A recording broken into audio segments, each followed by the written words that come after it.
Welcome back to Kevin Pollak's Chat Show. I am, as always, Chat Show. It is our 4th anniversary. I will now pause for applause. I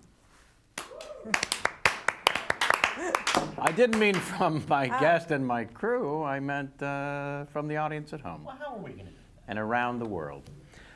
We are 4 years old and still shitting ourselves, weirdly. I think not by choice. We did have a motto from day one, which was that we're not ready.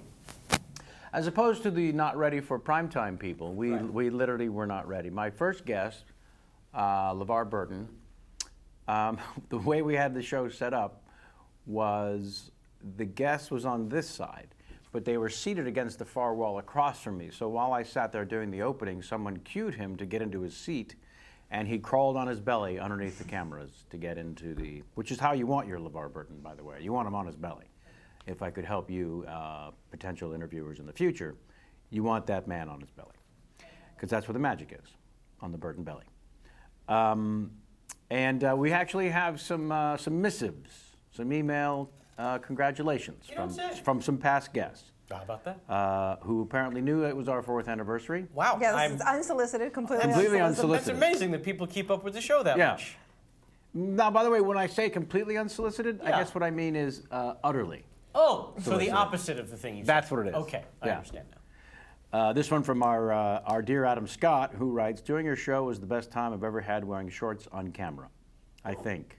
Wait, never mind. Anyway, congratulations." Nick Kroll, always inventive, writes, "Dear Kevin, you backed out of my driveway and killed my golden retriever, Freddie. My kids saw the whole thing. They're a mess. My wife won't look me in the eyes because I wouldn't handle this like a man. My world is crumbling around me because of your drunken, hasty whim. Please, please finally make this right. Sincerely, Nick Kroll. P.S. Congrats on 4 years of the Kevin Pollak Chat Show." Now from Earwolf's own Scott Ackerman, past guest. "Dear Kevin, I was on your show once, back in December of 2012. It started at 2 p.m., and I was asked to arrive by 1:30. I pulled past the front door and turned right into a long parking lot. I drove in all the way and parked anywhere, finally entering on the second to the last door on the right. There was makeup, beverages, and food. At 2 p.m., the show began. Sincerely, Scott Ackerman." You can't ask for this kind of love. No. You know, it just has to come. Yeah. You just have to be open to it. I think he's really lifting the veil behind... So much. Maybe too much. Too much. This from Always Funny Rob Riggle. "Holy shit! You fucking asshole still have a show? That's fucked up. I could have sworn that my appearance was your last. Wow. Well, I don't know whose dick you're sucking to keep this thing alive, but suck away, buddy. Also, tell that little fucker Levine that he owes me 22 grand and I'm coming for him." Yeah, that's fair. That's fair. Yeah, no, that's I've been fair. watching him for like a year and a half. Tammy! It's really uncomfortable now. And I still believe he's the only guest to not sign a release form. Now he's just toying with me. 167 shows. Yeah. He's the only one, and actually came to the house for poker. And he's just flat out refusing. I brought him a release. Said, well, "Sorry, we forgot to have you sign." He went, "Yeah, no problem. I mean, I'm not signing, but yeah, no problem." And then thought it was funnier that he never signed. And so Jamie and I are still. Ben Schwartz, Jamie's personal favorite, tall, lanky Jew with a giant hook nose. He will realize we're soulmates one day. Yeah. "Congrats on 4 years of not letting your guests have the good mugs." Our guest today will understand when she gets a travel mug version of the very nice ceramic number sitting in front of her. Paul Rudd, on the other hand, wrote, "Wow, 4 years. Just think, a senior was a freshman when you started. Of course, I'm just referring to your interview with John Landis. Congratulations." John Landis it holds the record for the longest interview. That's true. 2 hours, 52 minutes, if I'm not mistaken. We will not force our guest to compete today. Alan Arkin. "Dear Kevin, congrats on 4 years of your show.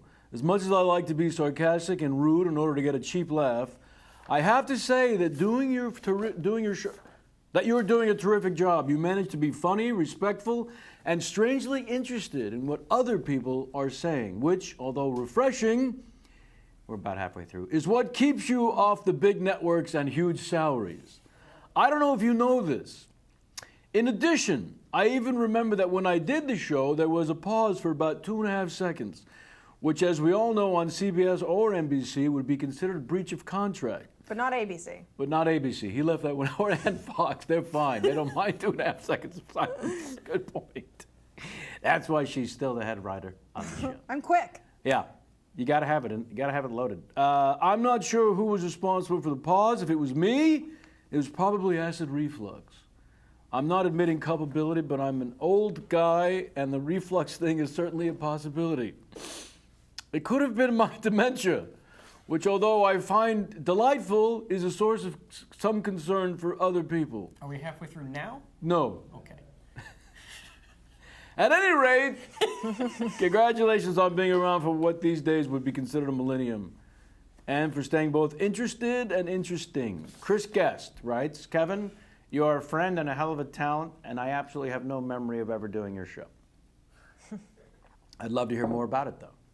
All the best, Chris. Wayne Fetterman summed it up best, perhaps. You did it. You beat the odds. Webcasting for 4 years with zero impact whatsoever. Congratulations. Shut it down. He's not wrong. That's how he ends it. Shut He's it not. down. He lost points with me this week. Yeah, he did. He left a half-filled soda, which drives depression baby crazy, And and refused to talk to the cat. He refused to say hi to the cat. Yeah. Because he said, it's an animal. I don't speak I don't to speak to animals. animals. So Dr. Dolittle 3 is not happening. Sklar Brothers, Earwolf's own Sklar Brothers. They said it couldn't be done, and they were right. What does he mean by that? Congrats on a wonderfully in-depth interview show, which is longer than any other show that has 3 or 4 more interviews. Here's to another 40 years. Dave Keckner, who's the host of our Tweet 5 segment, and a past guest. Hey, Kevin, this is Dave Keckner, sending congratulations and warm salutations on 4 years. Shout out to Sam Levine, who got me on your show, and Mike Rotman, a longtime friend who works on your show. I remember driving home from our chat thinking, I came as a fan and left as a friend. Tweet 5 forever now. Love and punches, Dave Keckner. And finally, if not our favorite, Pollock, your show and you suck. Go fuck yourself. Love, John Slattery. Oh. Yeah, you can't ask for more than that. And thank you to all who responded to my begging email for a congratulatory something. Sammy? Yeah, buddy. What have you got for us, buddy? Anything else? Any reflections on 4 years? You know, 4 years ago, I was guest number 2 doing the Army Crawl right alongside LeVar Burton. Uh-huh. We did 2 And shows back then. We did 2 LeVar was guests. first, you were second on the Yep. first show, that's And, right. and you know, you invited me on, and I've really overstayed my welcome. Well, Really overstayed. you know who doesn't think so? Who's that? Max, your brother. That's true. That's true. He's very happy with this He arrangement. likes this setup. Yeah. I love whenever that Mac, it's more your dad though, Harris Levine, likes to text during the show while he's watching. I get texts from my family during the show, and they'll tell me about technical problems that they're experiencing, thinking that everyone watching the show is experiencing them. Right. When it's like, no, you have to reboot your computer once every 4 months, or it gets a little slow. Oh, My dad parents. still thinks I don't have a job because it's on the web. Yeah, what is that? What are you watching there? What is that? It's on the TV? I can't find it. Let me get hold of Snake and Rabbit, see if they got it. It's a great impression, but doesn't travel. Doesn't travel. I did it for our guest, who's also from Pittsburgh. All right. Although not a true Yinzer accent from your dad. Hey, if you want to support the show, sons of bitches, go to the big banner on the website there, KevinPollock'sChatShow.com. If you're on your way to Amazon.com already, just click through us. That's it. I'm asking for 3 extra seconds, and we'll get 3 pennies, and you'll have got the show for free, and everybody wins. Visit our merch store. Get yourself a Kevin Pollock's Chat Show T-shirt, which our guest will also be leaving with, hopefully in the right size. I hope you're enjoying us on the Airwolf. We'd love to hear from you. We're new on the Airwolf, so write to us, damn it. Let us know what's happening, what you think. We'd love to hear from you. We'd like to involve you in the show. Contact at KevinPollock'sChatShow.com. That's all I'm going to say. Wait, I'll say it again. Contact KevinPollock'sChatShow.com and subscribe to us now that you're watching us live on YouTube. Hey, would you like to watch us live on YouTube? We stream on Sundays. Time varying, but it's always listed ahead of time on the YouTube channel. That's YouTube/Kevin Pollock's Chat Show, I think. Something like that. Right. Subscribe to us. We are trying to finally make a push for YouTube subscribers, and we'd love you to join us live or any other time. And we're going to be launching the rest of the library there as well. Okay. I think I've done it now. Oh, shit. Upcoming shows. Paul Feig, filmmaker, Bridesmaids, and other fantastic. You might remember him. You might remember him from the Freaks and Geeks television program because he directed many. He did. He wrote many and created the show. Wrote more and co-created created the show, and then Judd Apatow took credit. No, there's shared producer credit. But who created the show? Paul Feig. All right, I'll be over here if you need me. Hilarious actor Jason Mantzoukas, who everybody loves. Oh. Bonnie Hunt, dreamy. one of the all-time great dames of comedy, Bonnie Hunt. Filmmaker Peter Farrelly, and actor and filmmaker Eli Roth. Sammy's former co-star. Did you just get a text from Harris? Dad says thanks for the shout out. I brought him up. You should be thanking me. That's how the internet works. That is beautiful. Harris, Dr. Barry Rosenthal did some fine work on my teeth, by Forgetting the to way. tell him. But Yes. yes. This is the perfect venue. Actress Mae Whitman. May Whitman. I'm Egg. the worst. Meg. Egg. Egg. Trust me. Yeah. Egg. She wants to be called First Egg. you called her Meg. Now Yeah. you can't. Now you're calling her Whitman. We did a live reading at the LACMA, the LACMA. Jason Reitman. She does several of those. Yeah, She was amazing as Annie Potts in the Ghostbusters one. Kenny and I she really was. were there. But she was also great as Kobayashi, as we did a live reading of The Usual. Sussman. Okay. And also, those of you who are Dexter fans, Michael C. Hall. We made it happen. We made it happen. Oh, it's exciting. Very, very happy. My guest today has a little history with our very own Jamie Foxx. Perhaps if they didn't already share too much out in the hall before the show, we can dip our toe in that Pittsburgh pool. Please say hello to Gillian Jacobs. Hello. Hi. Hi. Thank you for sitting through all of that. It's exciting. I was trying not to laugh out loud. Well, thank you for that. Yeah, Sammy's been angling to get you on the show. In fact, every now and then over the last couple of years, that's just great vodka. Sammy will say, yeah, she wants to do the show, and she's working nonstop now. So as soon as, and then, hey, Sam, yeah, she wants to do the show. She only gets a couple months off, so she's, so thank you. I'm so happy to be here. I'm glad it worked out finally. I know, right? Finally. What you don't know is Sam was never actually contacting me that whole time. It was Not all once. BS. Not And you tweeted me, and here I am. See? Yeah. That's I what will pushed it over the say edge. to our audience, I may have mentioned it a time or six, if there's someone out there in the famous land, we've probably booked conservatively 30 guests through people yelling at them on Twitter, and then they include my @name. Yeah. And I see it and go, yes, please, and then that person says, I'd love to. In this case, I saw something you were tweeting from the South by Southwest, I believe. Mm-hmm. And I said, hey, you sons of bitches, because Ken Marino had threatened to do the show too, and I think you guys were there promoting Milo. Correct. I need to hear about Milo. Okay. Because it's well, first of all, I should tell the audience that although a family-oriented picture, I think it's going to reach a bigger demographic than just parents and their young kids. Will you tell us what the one-liner of Milo is? Milo is about a man played by Ken Marino who has a demon living in his butt that comes out and kills people who are stressing him out and then returns into his butt. Based on the off-Broadway play? Correct. Okay. Yeah. It got distribution, so it'll be in theaters. We're really excited about it. Did it pick up distribution at South by Southwest? Yes, it did. Congratulations. Thank you. The whole thing's a dream. It's a movie about an ass monster, and it got bought. My understanding, having not seen it, of course, is that the monster is created by Ken's character's rage and anger and pent-up what have you, turns into an actual creature, escapes through his drawers, Yep.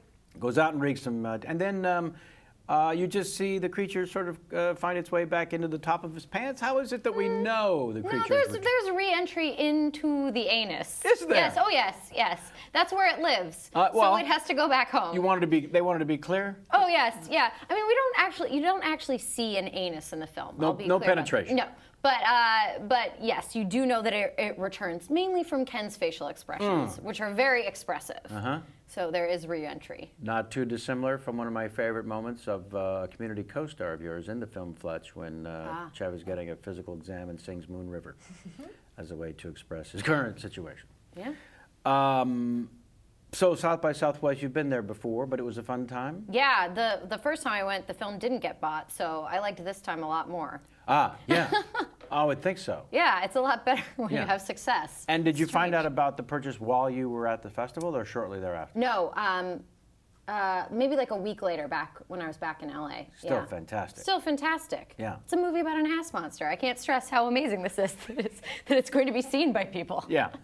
Yes. That's why I wanted to mention it, because Yeah, I thank felt you. it wasn't just for families. No, it's mainly not for families. I see. I might have misunderstood. So, all right, so I teased it a little bit, but just to give our viewers and listeners around the globe, turns out you and Ms. Fox, our very own Ms. Fox, are only a couple of months apart in age, and in fact, both from Pittsburgh. And although going to separate high schools, She went to a fancy school. It's a public high school. I mean, Yeah, but it was in the fancy. It was in the fancy Jew neighborhood. the fancy Jew neighborhood? Really? Yeah. I didn't know that was a descriptor for it. All right, I'm going to start Well, let me using ask you it. this. What was your memory of how Ambridge was Yeah, she considered? probably doesn't even know where Ambridge Come on, is. less, I've heard of Ambridge. not so much uptown, though. I mean, I was in the North Hills. Are you in North Hills, Ambridge? Where is it? No, not. It is north. Ambridge is north of Yeah. Pittsburgh, but yes, we're kind of near the North Hills. See, North Hills. I was South Hills, North Hills. Natural rivals. Is Yes. North Hills We're a gonna mall? do some West Side There Story. is a mall. Yeah. North Hills Mall. Yeah. I remember No, things. West Park Mall is the mall in North Hills. This is playing to nobody right now. Yes, by the way. it is. Don't Like be. They're six- finding us. You six talk people about in Pittsburgh and they find you. We're right. drawing them like moths to a flame. It's so true. So I enjoy Permana Brothers in a big way. Oh, I've never had one. What?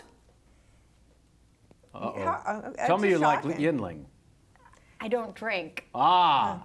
We That But- wasn't in the dossier? Yeah. Teetotaler. But my family owned a brewery. How about that? There you go. keep talking. Okay, my mom's family owned a brewery called Kohler Beer that was located out of Erie, Pennsylvania, Yes. Jamie, and it closed in the 70s, and my grandfather ran it, and Wow. yeah, That's way cool. it was super cool. Yinling, we talk about a lot on the show. It's our nation's first Oldest brewery. Really? Oldest one.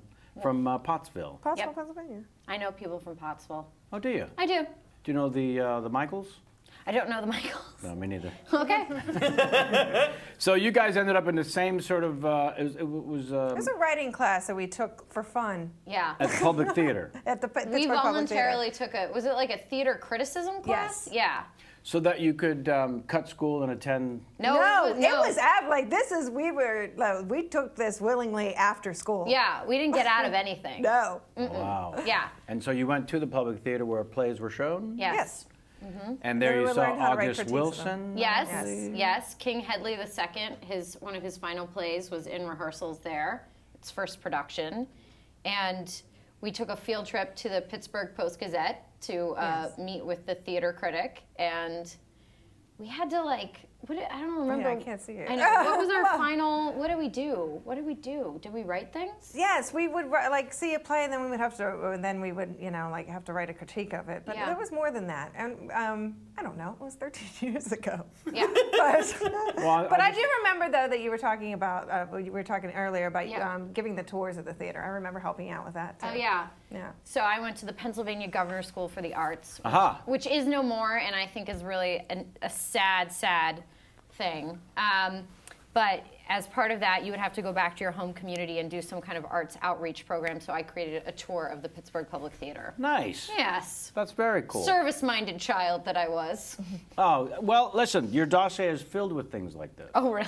Yeah, with the wide-eyed wonderment of a creative person that your mom, it seems, was sort of helpful in focusing you towards the performing arts, and it was an instant thing. I'm always, because I was not a child performer, but someone who was a ham that learned very early on how to suffer from "Hey, look at me" disease. And either it's channeled correctly or it can fuck you up pretty bad. Yeah. Yeah. Or both. Yeah. Oh, well, if you're lucky. According to the dossier, it was Juilliard that did most of the fucking up. Yes, that fucked me up, but real good. Yep. Yeah. But you still managed to marry Gary Marshall. I don't know if everyone knows this, but if you listen to the Earwolf networks, specifically the Comedy Bang Bang, you might know that you were married and then divorced. And then kind of maybe got back together. I think there was a rekindling, as it were. Yeah, true love cannot be kept apart. It turns out his wife did not have to die for any of this, No, that's true. which is great news. He lied to me about having killed his wife. Which I thought was coy. Yeah. At very least. Yeah, well, my main concern is his money. So as long as I have access to that, I'm not really so concerned about whether his wife is still alive or dead. Yeah, well, it's just a technicality. Yeah. Tune in to Comedy Bang Bang to better understand exactly what it is we're talking about. Now, right out of high school, you're off to the Juilliard. Did the Jew in Juilliard get in the way? No. Okay, good.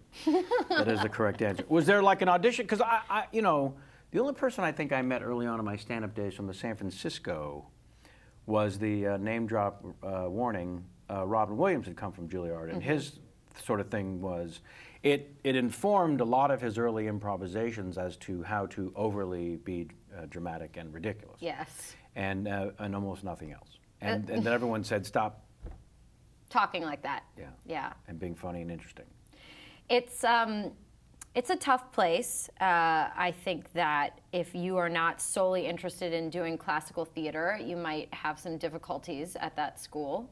Right. But then on the other hand, I graduated and immediately got an agent and a manager, so I can't really complain about that. Just by graduating? Well, you do a showcase, and so we did one in New York and LA, and I got representation immediately, which, you know, most actors, they struggle for a long time to get that. So What did you do at the showcase? I did a scene from Biloxi Blues, the Paul Simon play, and then a scene from a play I can't remember. Really? Yeah, it was not a well-known play. There's always a struggle with actor showcases to not do scenes that have been done to death. Right. So they'll sort of like comb through obscure plays that didn't necessarily do very well, but have a good scene in them. Yeah. And Ben Walker, who played Abraham Lincoln, Vampire Slayer. Oh, yeah. He and I did a scene from a play that I can't remember the name of. I'm sure he can't remember either. Also, because I don't want our fans to go after you, I'm pretty sure Paul's older brother Neil Simon wrote. Oh, did I say Paul Simon? I think she meant Doc Simon. Oh, did you? Yeah. Wow, Neil Simon. I was just thinking about, you know. Are you also a Paul Simon fan? I love Paul Simon. My mom only owned like 3 albums when I was little, and Graceland was one of them. So that's one of the few albums that I know beginning to end. So I probably think about Paul Simon Considerably more. more than I think about Neil Simon. Great American dramatist, though he is. Hello. Thank you for that, Sam. Yeah. I often make a lot of mistakes. No, the internet, they're unforgiving. Oh, I know. Yeah, let's talk about that. It's one thing to find yourself first from a dramatic training and background into a wildly subversive and funny television program, and all the highs and lows of that, but also to have it sort of come on the scene at a time when it's no longer a writing campaign to boost the show. It's now a fan base that is ever present and explosive. Like, I think I remember reading your season finale, there were like 9 trending topics on Twitter about the show. Yeah. Which is insane. Yeah. And in a fantastic way. So I'm curious when that first started, how it kind of rumbles through, because I imagine, like us, the first notion is, oh, that's cute. Yeah. Yeah, and then they want you to know how serious they are. Well, I was reluctant to join Twitter just out of fear. And then Donald Glover started making fun of me relentlessly because I think I was one of the only people, I think Danny Pudi and I were the 2 holdouts in our first season. And he kept asking me what it was like to be in 1998. So then I finally got shamed into joining. Right. And now, I mean, it's essential to our show. It's everything. So I'm very grateful for it. But I don't think I understood really how influential it was going to be. And I was really excited to hear that Nielsen is going to start factoring Twitter into their TV ratings, because I really think that that could change the game for shows like Community. Well, it's about time. Yeah, because when you do have that many trending topics, it's some kind of proof that people are watching. Yeah, you don't get trending topics 1, let alone 9, from 10 people. Yeah, so they may not be the people that have Nielsen boxes, but they're watching the show. So I hope that eventually we can accurately record the number of viewers of TV. Yeah, And well, if you put it in advertising these days, I would think it would get the response that it deserves. Because for a while there, it was exciting that they were figured out a way to factor in DVR and factor in iTunes, and so this just seems like a natural progression. Yeah, because I think that it's really frustrating for an average TV viewer who loves a show like Community or Freaks and Geeks, RIP, and where they don't have any way to impact the ratings. Yeah, it's exciting for them. Yeah, and they loved, and I mean, our fans especially are so proactive. So anything that you tell them that they can actually do that will have an effect, they will go do it, you know, in great numbers. So I'm excited because it does feel like Community is sort of like 1 foot in old TV and 1 foot in new TV, whatever new TV is going to be. Right. It'd be really funny if the trend started going towards really, really smaller screens. Yeah. They got off the big 60-inch flat screen teat and back down to the little Watchman. Do you remember the Watchman with the big antenna? You bet your ass I do. Little portable. I still have at least 2 of those gathering dust in a bin somewhere. I think my grandmother had one of those in her bathroom, and I wasn't allowed to watch TV, so I would pretend to take really long baths and just watch TV. Wasn't allowed to, is this how in junior high you find yourself listening to NPR? Oh, earlier than that, yeah. Oh, yeah. I mean, I've listened to NPR for as long as I can remember. I listened to it driving here today. Uh-huh. Yep. Today might have been... It was a Prairie Home Companion. Oh, it was, okay. Oh. That you must, as a serious NPR devotee, obviously you enjoyed my interview on the treatment with Elvis Mitchell from last week. Whatever. I'm a KPCC woman, not a KCRW woman, but I will seek it out as soon as I leave. Weird. Weird? And now, if you will, one of the most awkward transitions ever on the internet or any form of media, as I now tell folks at home about Tonks. Hey, folks, do you fancy yourself a coffee connoisseur? Yeah. Then you should know about Tonks Coffee. Tonks, you heard me, T-O-N-X. It's a small, tight-knit team of experts whose mission is to provide their subscribers with the greatest coffee in the world. Let me explain. Sign up to receive freshly roasted Tonks beans and brew them right in your own kitchen. Tonks is a delivery service bringing delicious coffee right to your door within 24 hours of it being roasted. Imagine fresh coffee every day for the rest of your days. You can't get fresh beans like this from the grocery store. Pre-ground coffee is a desperate last resort. Just so you know, great coffee has very little to do with fancy gadgets and flashy gizmos, so don't blow your wad, as it were, on an expensive machine when you can brew simply at home. Tonks, T-O-N-X, Tonks, hand-picks the farmers they source their beans from. They're obsessed at Tonks with the perfect roasting of each bean, maximizing balance and sweetness. Sweetness, wow! Get a new shipment of coffee beans from a different region every 2 weeks. Yes, different region every 2 weeks. Sample coffee from around the globe without getting out of your own robe. So why not try it out? You obviously deserve a great start to your day without paying a hefty fee. I've got a great offer for you. It's a free sample using this URL, tonks.org/Pollock. See what you've been missing. That's tonks, tonks.org/POLLAK for a free sample of some of the best damn coffee in the world. But we do have to talk about your devotion to Michael Silverblatt. Oh, yes. Because I love the NPR my own damn self. And like you, can get ridiculed for not listening to music and preferring that. But I remember the first time I heard his voice, it took me 9 seconds to leap towards the dial to turn it to something else because I thought it was one of the most bizarro world sort of You know how James Lipton can get that sort of pretentious tone? No. Yeah. This guy, who you love, and I'm only taking this attack so that I might hear someone explain to me what I'm missing. Because I know he's great and everyone loves this guy and he's been around forever. Yeah. But that voice of his, when he talks to him again. Now, when you first wrote, it's all through the It's notes. slower. Slower. It's so You're slow. talking too quickly. It's so slow. Yeah. Okay, so obviously he gets on great authors, and clearly, I'm assuming, anyways, that's what's drawing you to this. But he's been a part of your life for so long now that. I don't mean to be hurtful, but I really do want to get it. I'm used to defending him, so this is not new Okay, to good. me. You're not the only one with this response. I had the same reaction initially, that I thought it was a joke, probably. Yeah. Did he have a stroke? What's happening? I know, but I kind of love that about public radio, that you don't even have to have a good radio voice. Right. Well, we've succeeded on a similar. But the authors that he has on, and I've discovered a lot of authors, because he'll have like more obscure novelists, not just like the Philip Roths and the Michael Chabons, but people from smaller presses. And then if you can get past the tone of his voice, he's an insightful reader. He knows what he's talking about. Yeah. So I sort of just will myself past his voice, and then I start to sort of like actually relish how slowly he talks.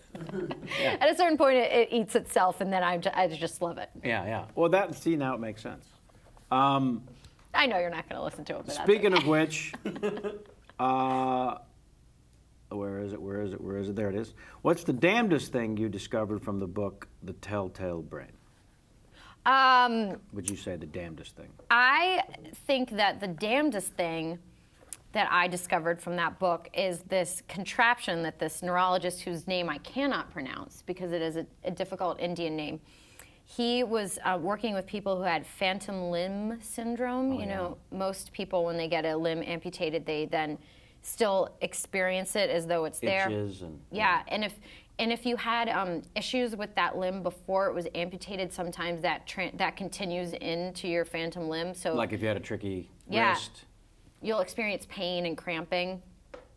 And other times people's awareness of their phantom limb over time will the limb will sort of shrink in their perception of it until it grows smaller and smaller. And like some people over years will just sort of have an experience of a hand coming out of their shoulder, because there are a lot more places in your brain that are devoted to your hand than to your arm. Holy crap. So he was working with people who had this pain, and there was nothing that could be done, and it was just sort of this constant pain for them. And he devised a contraption with a shoebox and a mirror, so that you put your existing arm into it, and then you see a mirror reflection as though your phantom limb is now an actual limb. And by doing exercises of like balling and unreleasing their hands, they could actually start to feel relief in their phantom limb. Genius. Yeah. Ridiculously fantastic.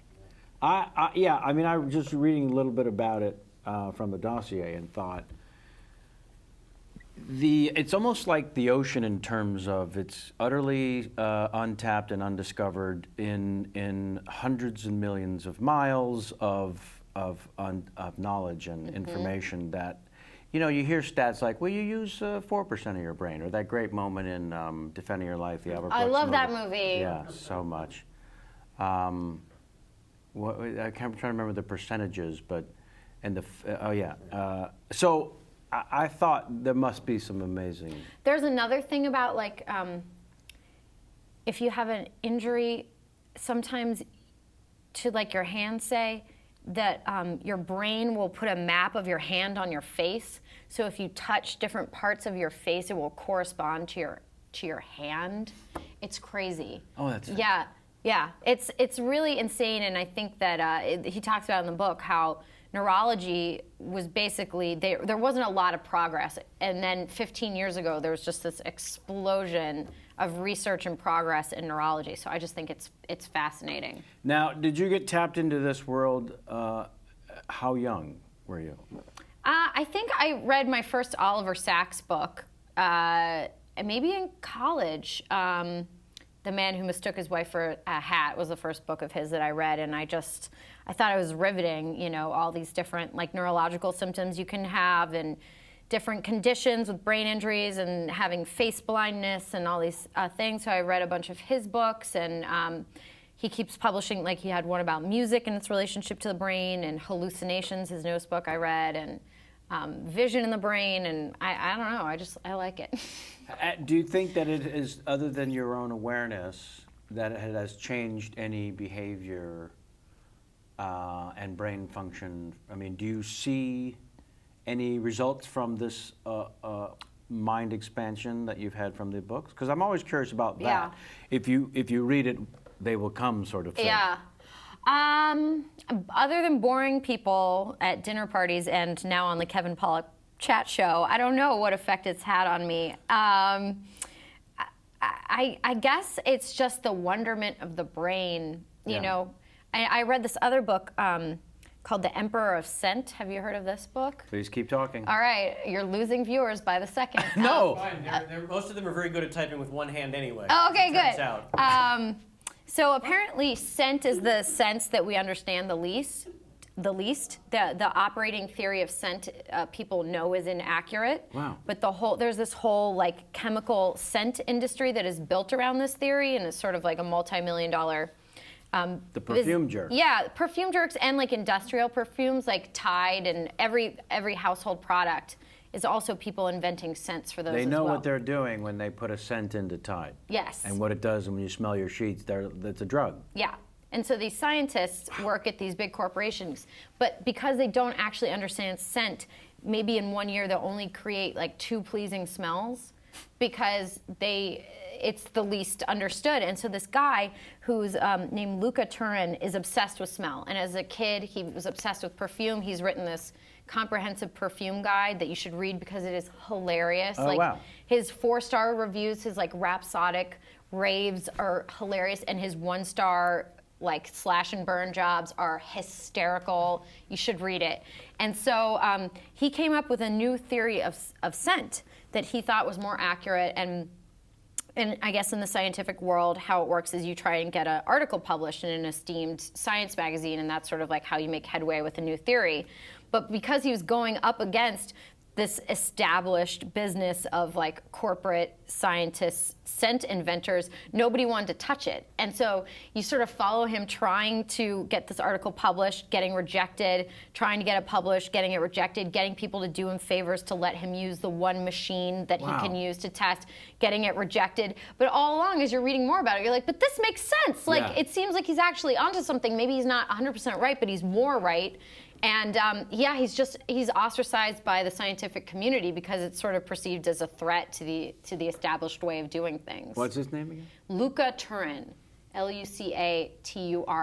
So And the name of the book? the Emperor. Are you on the internet? Over Emperor there? of Scent? The Emperor of Scent, I think, is the title of the book, and you should get his perfume guide as well. I love this. Honestly, I really, really do. The best interview we've ever done.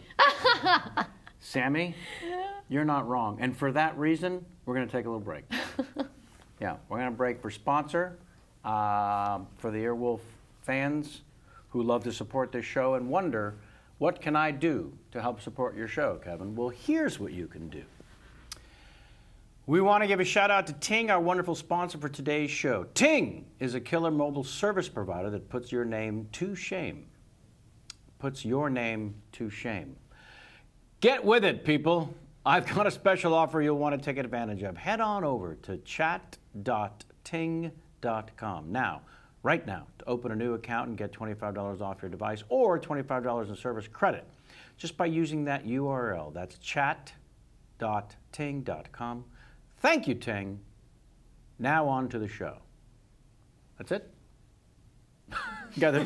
We got both thumbs up from Dr. Chen, who left his evil Chen Laboratories to join us today once again, and we couldn't be happier to have him. I'm awfully curious.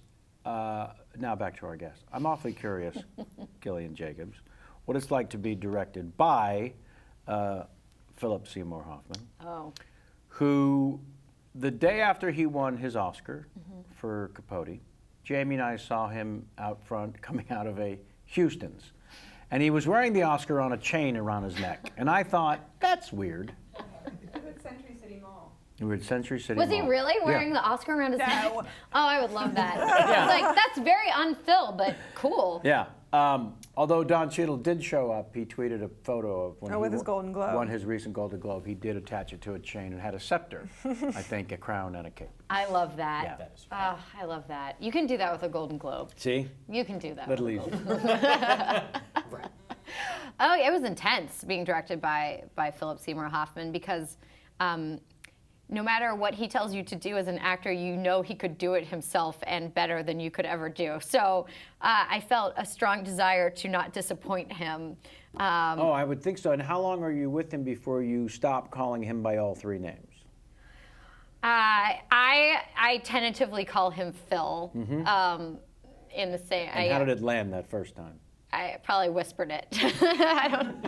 I'm still intimidated by him. If I saw him today, I would be nervous to see him. But it was funny because he's a member of this theater company called The Labyrinth, and they're a collective of writers and directors and actors, and it's a New York City theater company. And my freshman year at Juilliard, we did a play called In Arabia We'd All Be Kings by Stephen Adly Guirgis, and I loved it. And it's this great play set in Hell's Kitchen, and it's about the gentrification of New York and old, neighborhood coming to terms with changing, gentrification. And I played my first crackhead prostitute. Yeah! I still thought that was like a novel experience. I thought that was going to be like a one-time thing. Little did I know it was going to be like years of my life playing crackhead prostitutes. So I was totally enamored of it, and I thought, like, oh God, if only one day I would get to work with him. And Philip Seymour Hoffman directs almost all of Stephen's plays. And so then I actually acted with the playwright, Stephen Adly Guirgis, in this movie I did called Blackbird. And about a year later, In which you were playing a crackhead, street prostitute, stripper who got hepatitis, got jaundice, and sort of died, froze to death at the end. Yeah, but she had an accent, so it really was different. It was totally I wish. That was my first film that went to South by Southwest, actually. It was Blackbird. And oddly did not sell. Did not sell. Not enough jaundice. I know. I was only yellow for the last 10 minutes. So Bullshit. That's really fun, guys. Folks at home, being painted yellow it's a joy.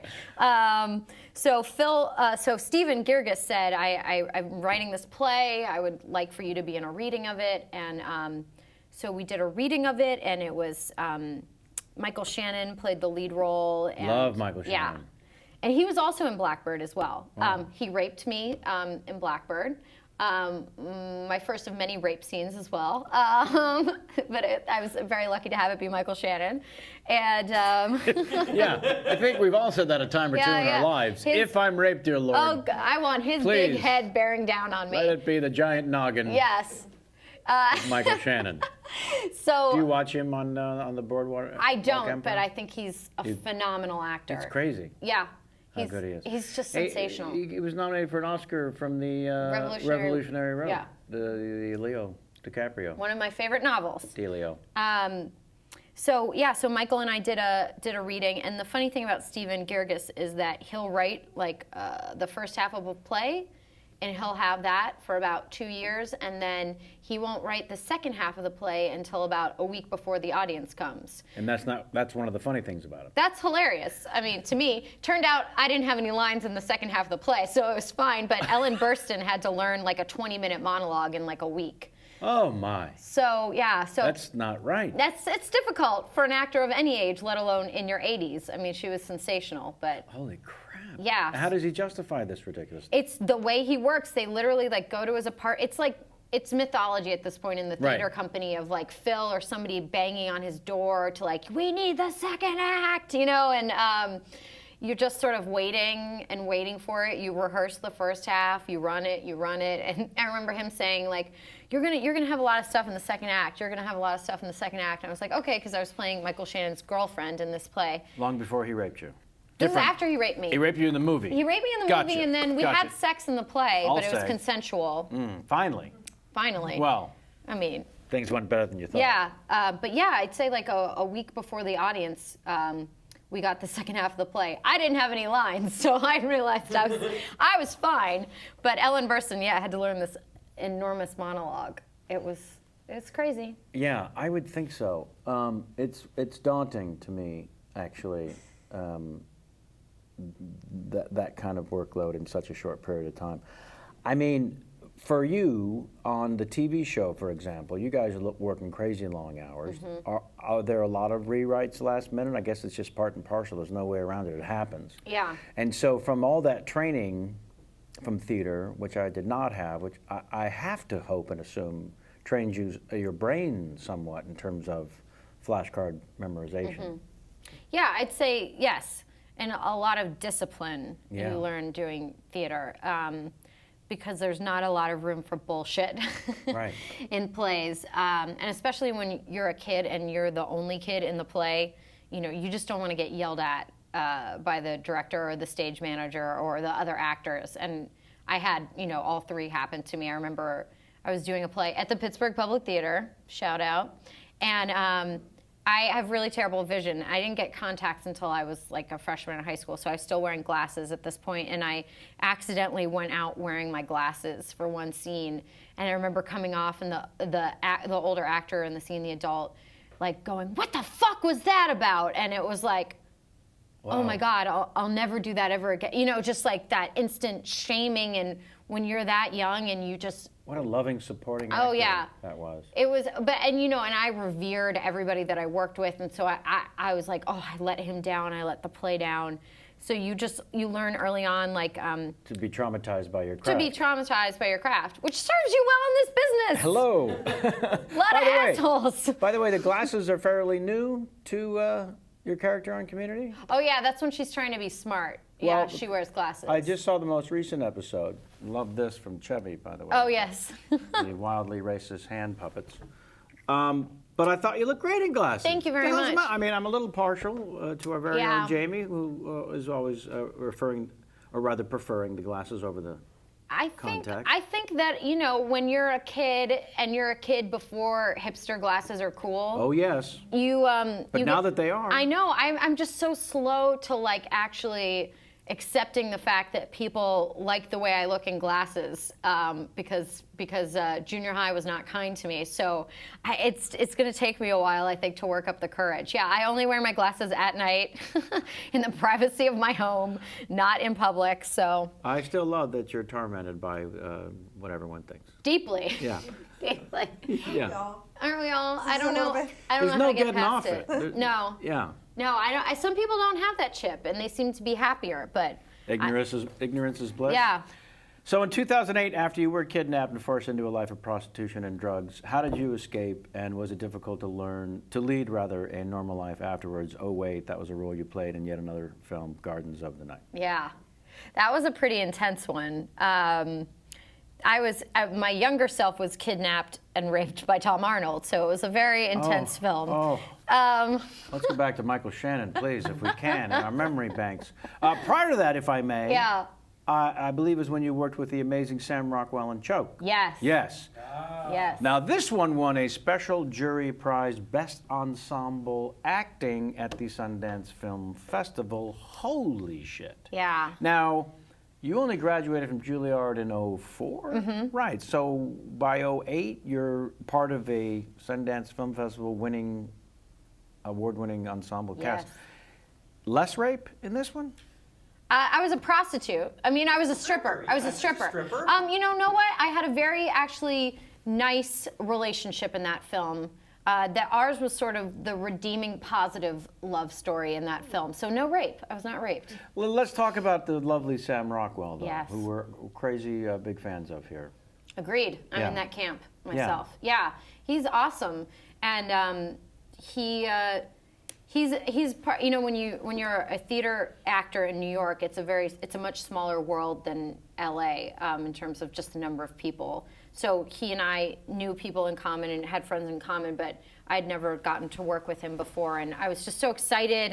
And Clark Gregg directed that movie, who's a tremendous actor, and so it was just a really fun environment when you have an actor turned director who loves other actors, and Angelica Houston's in the film, and Yeah. Kelly MacDonald, and just so many great actors. I was so excited to be in the movie that I showed my breasts. I was like, it was as an actress, it's something I found that I was struggling with. Like there was like I would think so. yeah, it was the third time I'd been faced with that, and the first 2 times I said no, I shut it down, and this time I was like, all right, fine. I'll do it because I want to be in this movie so badly. I want to work with these other actors. So Was there an actual conversation between you and the director was adamant, or listen, I really kind of, I mean... I got a phone call saying, after I'd gone in and auditioned twice, saying, would you be willing to be topless? And I sort of knew it was this phone call. If I said yes, I had the part. If I said no... It was in the script. It was in the script. She's a stripper. I mean, Very tough to be hired yes. as a stripper If you're wearing a refused. tank top. I know. Tips are less, is all I'm tips are saying. less. Tips Yeah. are tits are Less where the tits, tips less are. tips. Yeah. All right. So it was strange because I actually had to negotiate the nudity writer for Choke as I was also planning my grandmother's memorial service. I remember that's that. life. That's a life. beautiful, It's a wonderful story. gorgeous way that life says, oh, really? Yeah. You have plans? How about this? Mm-hmm. Oh, my God. So I was in Erie, Pennsylvania. I'm going to not stop referring to you, Jamie. I love it. It's like the most attention I ever get on this show, so it's fantastic. Which makes you happy, I thought. Yes. I mean, you hate attention. That's where I was going. So we were planning my grandmother's memorial, and I'd have to, because I mean, they are so specific, these nudity writers, down to this number of inches. Thank you, by the way, for A, acknowledging that I'm in the motion picture business on occasion, and B, I have dealt with nudity writers. Very sweet and insightful. Yeah. Yeah. I'm not wrong. Yeah. So you're on the phone with your lawyer and your agent. I'll It's say. this many seconds, and she will not, that you cannot show this. So you're like, okay, yes, 3 seconds of nipple, and also, okay, first we're gonna do a slideshow, and then you're gonna get up and speak about my grandmother as a child. So it was like back and forth like that all day. Oy. They sent like a town car to my grandparents' house in Erie, like drove me to Pittsburgh to the airport, which was like a 2.5-hour drive, flew to New York, and then started shooting the next day. So And then the funny ensues when you say you swap the scripts and you end up doing the scripted stuff at your grandmother's from the movie. yeah, that would have been great. Too much nipple at the memorial. That would not. Hey, it was a Unitarian church. There's no such thing. Anything goes. Right. No such thing as too much nipple at a Unitarian church. That's fantastic. They're all about it. Speaking of which, I think Happy Pesach, Sammy, is... You are right on the money. Good Right? Pesach to you, sir. Tonight and I did tomorrow, hide the I think. Afikoman. I forgot to mention it. You I- have until the end of the show to find it. Okay. It pays 25 cents. There he goes. We lost Sammy.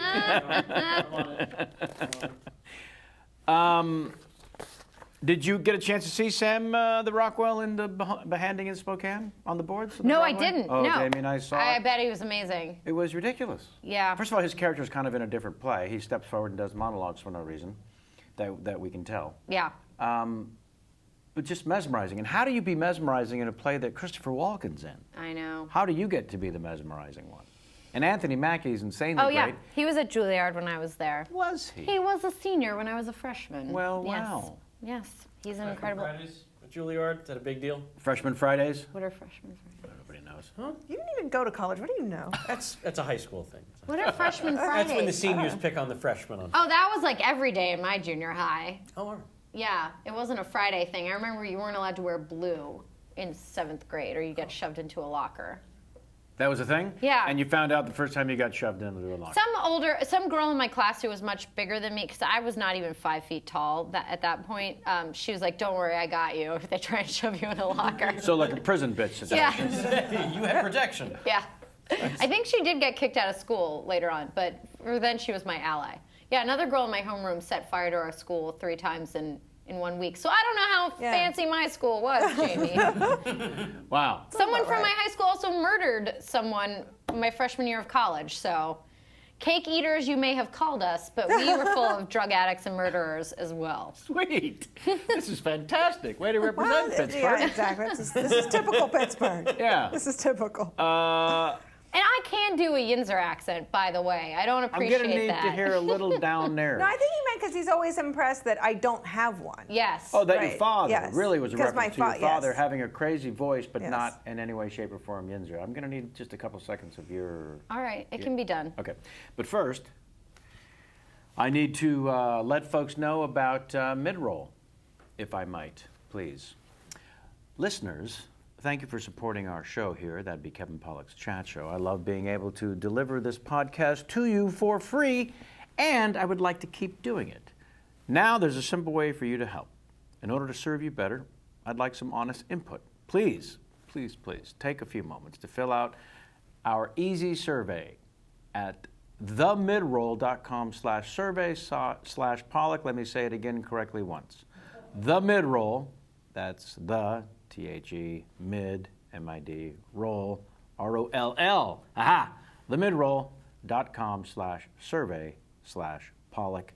Pollack, also I should mention, spelled P-O-L-L-A-K, not the way most people spell it, especially those who send us congratulatory emails. You'll be asked about your podcast listening preferences and opinions about advertisements in shows. The answers you provide will make a big difference. You can help make it easier for me to keep financing this program while maintaining my integrity and creative freedom. You heard me. The short survey at themidroll.com/survey/Pollack won't take much of your time, unlike this particular read. But it'll go a long way in supporting the cause. So head on over to, yep, I'm going to say it again, themidroll.com/survey/Pollack to weigh in. When you're done, wow, which we're not, by the way, when you're done, you'll get to see responses from your fellow podcast fans from around the world. Thank you for participating. Is there anything more fun than taking an online survey? Sammy, you're always telling me that you can't do it enough. No, the whole time I've been on my iPhone taking online surveys. Because usually there's something in it for you. Well, I just like to help shape the consumer experience for the next generation. Right. Next gen. Next gen. I'm all about the kids. Well, see, a lot of people in our business, and I think you'll agree, Gillian, are takers. They take. Every now and then, you'll come across a giver, like Sammy. Yep. What was the first time you kids met, by the way? Was it the Thrilling Adventure? That sounds about right. Yeah, I think so. Yeah. Correct. Thrilling Adventure Hour. Mm-hmm. Largo. Still do that on occasion? I still do it on occasion. I was just up at Sketchfest. We missed you there as well. Ah. We came to the Because Sketch it was Fest. the weekend of my birthday was the Oh, that's Thrilling right. Adventure this year. But what better birthday present We went the weekend after. than serialized radio plays performed in front of a live audience? Come on. What's better? As if kind of written in the 40s Correct. with contemporary references. An era I feel more comfortable in. And then I missed you at the premiere of Burt Wonderstone Oh, yeah. because you were at South by Southwest. But let's talk about Burt Wonderstone, which you are hysterically funny in. Thank you, Sam. You're most welcome. While making out with the Steve Carell, apparently. Yeah. What the hell? I know, my second time. I think a sex scene. I think, was it more than making out? Implied. Implied sex scene. Implied, yeah. We don't have a full sex scene. But yes, you know that I spent the night. I'll say that. Yeah. I will say this, and I don't want to spoil it. The payoff to that joke is extremely funny. All right. It is very funny and worth the price of admission. Way to alone. tease it, Sammy. There you go. Check it out. A second opportunity to make out. You only make out.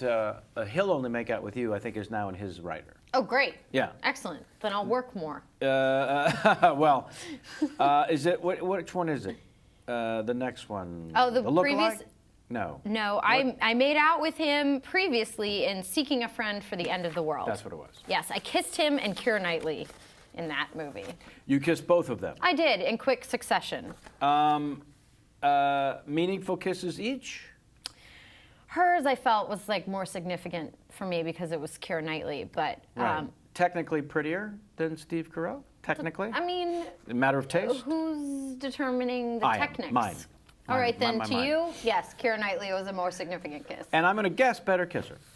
Just softer. Well, I'll just say softer. as the girls want to be. Yeah. How was that experience, by the way? That was a fun, strange thing. I'm a shy person, so We sense that. yeah.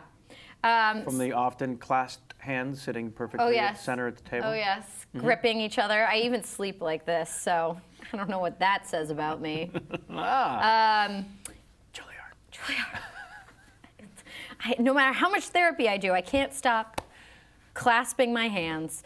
Yeah, so it was a little intimidating to me because it's supposed to be like sort of an ecstasy fueled orgy that breaks out in a sort of TGI Fridays restaurant, and I'm supposed to kiss both of them. And after the first take, the director, who's my friend Lorene Scafari, was like, "That was the most polite orgy ever recorded on film.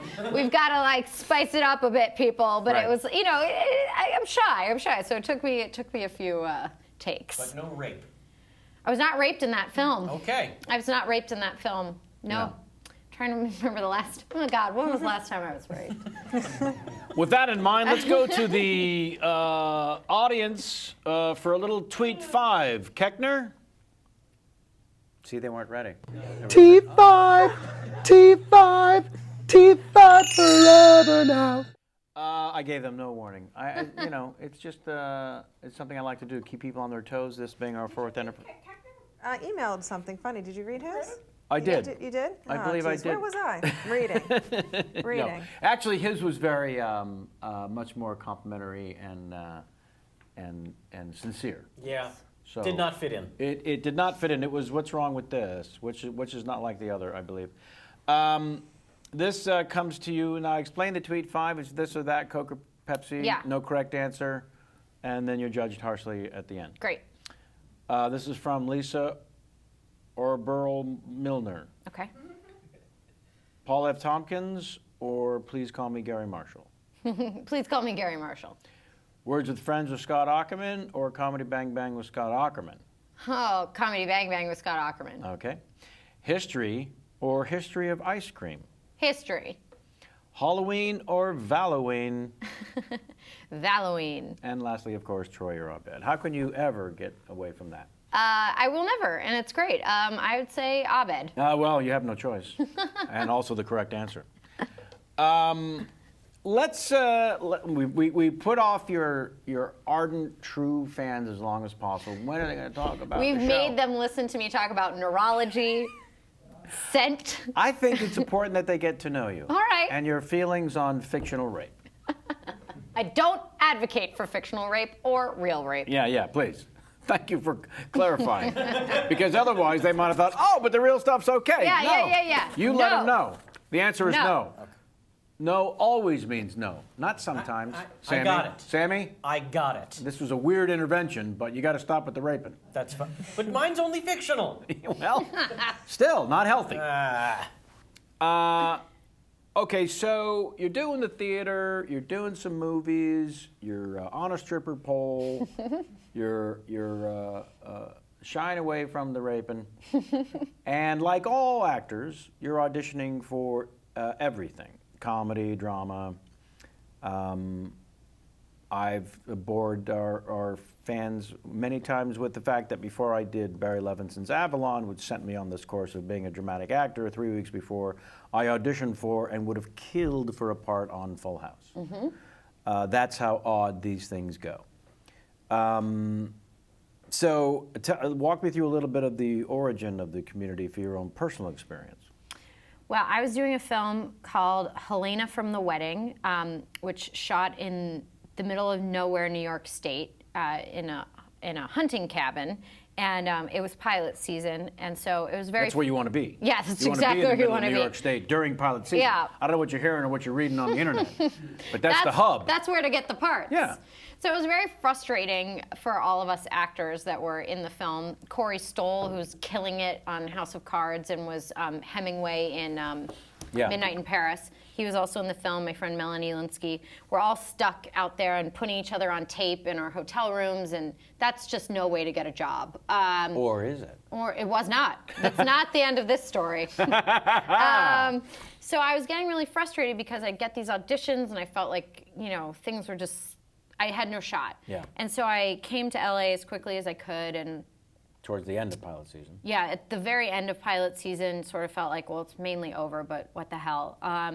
And my third day in LA, I got really, really sick. I had high fever. I was in bed, but I had an audition for this pilot called Community, and it was the only one that had made me laugh, that I thought was actually funny, and so I thought, I can't miss it. Yeah. So I dragged myself out of bed, and I went down, and it was one of those auditions where there's like 100 girls there, and they're running 2 hours behind. And you feel so special. Oh, yeah. When and you arrive. A snowflake. A genuine individual snowflake, unlike any other. And so I was sitting there, but the great thing about being that sick is that you can't really get that nervous because you're just trying not to throw up. Sure. So I just sat there and I listened to girls sort of like say catty, backstabby things to each other and like faux, humble things like, oh, I tested for this, and believe me, if you don't get to test for it, it's for the best because it's really bad. Oh, you know, God. things Oh, like that. God. Like,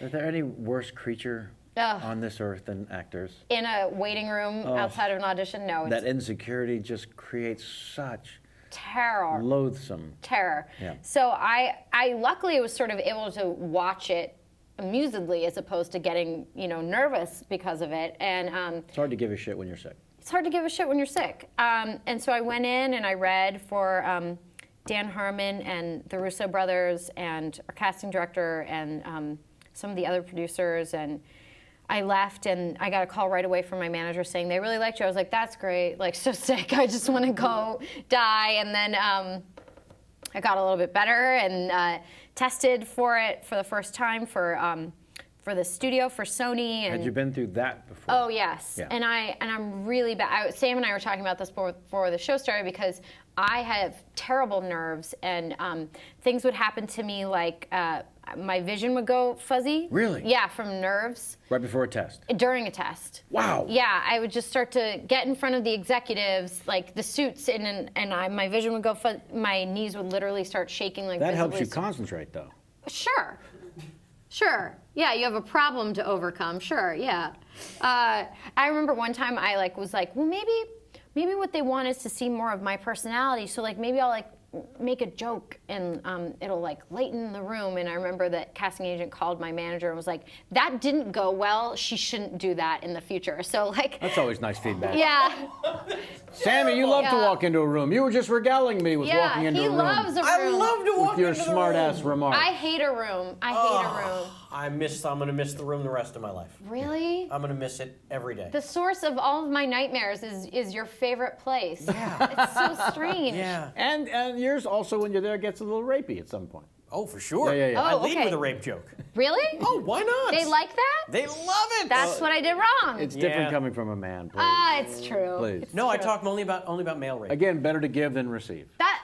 There you go. Only man-on-man rape Yeah. in my jokes. So, all right. Well, I should have led with that, but I for some reason I think this part of Brito was more right for me than others had been in the past, so I couldn't get in my own way enough to not get the part this time.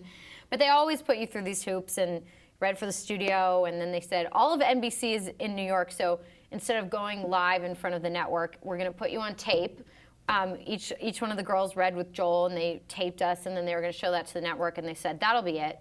But film with multiple takes. Yeah, which So I liked that. I was having a discussion with Sammy saying you get to have multiple takes, which is better. And Sam was saying, I like that the other guys are nervous and going to lose their shit knowing they only have one shot at it because I'm not that guy. I'm not playing those mind games. I'm just trying to do my best. It's not a mind game thing. It is a mind game. It's they had set the parameters of the game, and I had learned how to play the game well within the parameters, and now they're changing the rules in the middle of the game. But as a true actor, As a true actor, you appreciate multiple takes. I enjoyed another crack at it when Yeah. I botched the first one inevitably. Well, let me be clear. I'm not an actor. I'm a TV star. Thank you. That's not. That is a ripped off line from. It's a My Peter Favorite O'Toole Year. from It's My Favorite Oh, Year. I love that movie. But it fits the bill for me a little bit. I love that Now, movie. Sammy, if you don't mind getting back to Gillian just for a second. No, of course. When you first stand next to a 6'9" Yeah. Joel McHale and have to be, I guess not love interest in the audition, I wouldn't think, but there's that friction, I would also assume. And you have to do it like this. How does that film? I don't think it works well because we can't be in the same frame. Right? Yeah. I have to wear really high heels on Community, which I hate because I don't like wearing heels. So. And a double ABBA box because... Yes. Oh, yeah, I know. He's 6'4", and I'm like 5'3", so that's a foot difference between But it seems like 2 feet when you're standing next to a giant. I know. Because every time I've ever been on Conan O'Brien, I try to say ahead of time, I know you have to get up from the desk because you were raised properly and you want to be polite. But could you just bend over as I approach you? Just do not stand totally. And then I find myself leaping into the air when he shakes my hand as a gag, but really just to bring us into the same frame. Oh, yeah. I hate it. It's terrible. I know. And initially, because Dan Herman didn't like the fact that I was wearing heels on the show, because his conception of Britta was that, like, she would wear Chuck Taylors or, shoes like that and never wear heels, which I agreed with. And I wore Chucks to my audition. But Chuck heels. And Chuck heels with a wedge, with a subtle wedge. Uh-huh. But just because of how tall Joel is, and also Chevy's 6'4" as well, Yeah. I had to wear heels. And so he started like writing all these lines in the first season, making fun of my high-heeled boots. Like he would have Chang and Dean Pelton and people like make cracks at my shoes. But it was just purely so that I could be closer to Yes. Joel, because otherwise we could never be in the same frame. Did it affect you in that audition being put on tape moment for the network? Or you already passed it at that point because you had read with him for the studio? No, I didn't read with him for the studio, so this was my first time reading with him. But I just liked him. Yeah. Yeah. You guys clearly had a chemistry that everybody saw. So that part was great. Right. How soon after did you get the word? Oh, well then, there's more to the story. Yes, so then please. they said, so they're going to show that tape of you and Joel to the network, and they're going to pick.